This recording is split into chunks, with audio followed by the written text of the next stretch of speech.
Kalau pernah nampak pergaduhan lah kononnya kita boleh katakan antara netizen Malaysia dan juga netizen Indonesia ni macam tidak berkesudahan. Bahkan sekecil-kecil perkataan pun boleh jadi pencetus kepada pergaduhan tu. Contoh macam pergaduhan nasi goreng, pergaduhan cendol. Cendol dari mana? Batik dari mana? Banyak isu yang dipertikaikan oleh netizen Malaysia oleh Indonesia ni. Satu lagi isu yang menjadi pertikaian klaim sana klaim sini adalah terminologi Nusantara. Kenapa? Apabila Malaysia menganggap diri mereka ini Nusantara, ada beberapa orang rakan-rakan kita daripada Indonesia tak suka. Dianggap macam Malaysia ni pula sahaja nak inklusif dalam Nusantara, padahal mereka bukan Nusantara pun. Kita kena faham dulu Nusantara tu apa maksud dia. Nusantara berasal daripada perkataan Sanskrit. Nusa bermaksud pulau. Antara masih antara lah. Dia daripada bahasa Sanskrit yang dibawa ke dalam bahasa Melayu. Bahasa Melayu kan dia ada sedikit serapan daripada bahasa Sanskrit. Jadi Nusantara maksudnya antara pulau, itulah Nusantara. Maksud Nusantara dekat dua negara ni berbeza menyebabkan mereka tidak sehaluan. Ini berkaitan dengan pendidikan lah.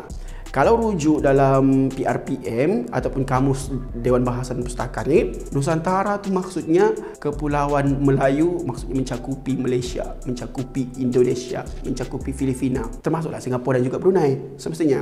Jadi itu maksudnya Nusantara dalam definisi dekat Malaysia. Tapi dekat Indonesia tidak sama. Kalau buka internet, tengok dalam Kamus Besar Bahasa Indonesia, Nusantara tu maksudnya Indonesia. Jadi rakan-rakan kita daripada Indonesia ni dekat sekolah mereka diajar Nusantara ini adalah Indonesia. Kalau kita nak bincang sejarah Nusantara ni, bila perkataan Nusantara ni wujud dalam lipatan sejarah, ada kisah dia. Mula muncul perkataan Nusantara dalam rekod sejarah pada tahun 1334.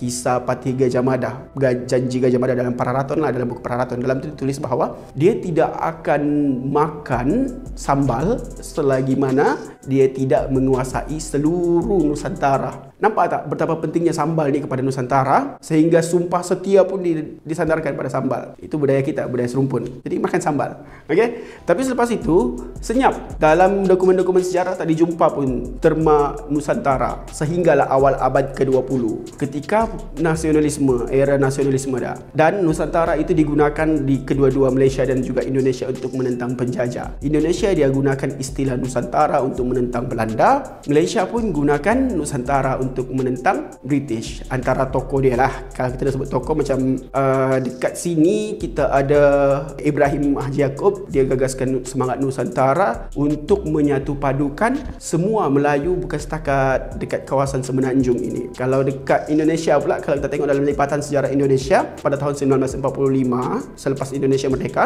Ki Hajar Dewantara dia kemukakan kepada Soekarno untuk menggunakan istilah Nusantara sebagai nama negara Indonesia. Tapi Soekarno tolak. Soekarno tolak sebab dia berkaitan pula dengan pendapat sejarawan barat. Dia katakan Nusantara tidak sesuai merujuk kepada Indonesia sahaja sebab dia lebih difokuskan kepada kawasan-kawasan pulau di bahagian Hindia Belanda. Jadi Nusantara pada hari ini sebenarnya apa maksudnya? Kalau kita lihat sebenarnya Nusantara, terminologi Nusantara selepas dua-dua negara ini dah merdeka, dia dah berubah maknanya. Bukan hanya merujuk kepada politik dah. Dalam ASEAN pada tahun 2005, Nusantara ini sudah disinonimkan dengan kebudayaan serumpun dekat sini. Kebudayaan serumpun maksudnya budaya yang ada dekat Malaysia lebih kurang sama dengan budaya Indonesia dengan sedikit perbezaan. Itu kita sebut sebagai budaya Nusantara. Thailand, Filipina dan Kemboja sekali lah. Cuma yang selalu bergaduh dekat internet ni dua negara ni je.